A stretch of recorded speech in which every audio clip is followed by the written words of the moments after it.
იაპონიის ხელისუფლება საქართველოს $2 მილიონი ოდენობის გრანტს გამოუყოფს. მხარეებს შორის დღეს შეთანხმება გაფორმდა. ამ თანხით დადგამენ სადგურებს, რომელიც შეამოწმებს რას სუნთქავს ქალაქი, ანუ როგორია ატმოსფერული ჰაერის ხარისხი.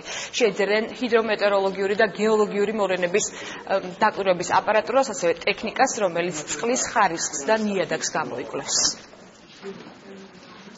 Მნიშვნელოვანი აპარატურით აღიჭურვება ლაბორატორიების შესაბამისი, რომლებიც ატმოსფერული ჰაერის სისუფთავეზე იზრუნებენ. მე ვფიქრობ, რომ ძალიან საინტერესო გრანტია და იმედი მაქვს, რომ იაპონიის მთავრობა გააგრძელებს, იაპონელი ხალხი გააგრძელებენ საქართველოსათვის მხარდაჭერას. სამი მიმართულებით იქნება ეს აპარატურა შეძენილი, ერთი ბუნებრივი კატასტროფები, მეორე სამრეწველო ავარიების პრევენცია და მათზე რეაგირება და მესამე ჰაერის ხარისხის მონიტორინგი თბილისში.